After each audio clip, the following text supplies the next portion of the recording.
Hello అందరికీ, dinner time అయింది కదా. ఈరోజు మా డిన్నర్ చపాతీ క్యారెట్, బంగాళదుంప, టమాటా, శనగల కుర్మా, కొబ్బరి పాలు వేసి చేసాం.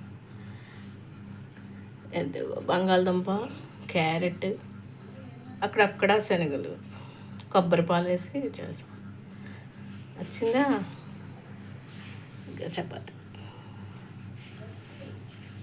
ఈరోజు మార్నింగ్ బయటికి వెళ్ళటం వలన లంచ్ ఏమేమి వండుకోలేదు, మేము బయటే తిన్నాము.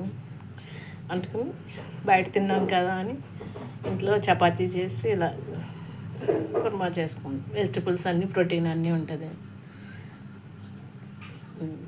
సరే, మీ డిన్నర్ ఏంటి చెప్పండి. అదే ఇది లైక్ చేసి, కామెంట్ చేసి, సబ్స్క్రైబ్ చేయండి. Thank you. Bye bye.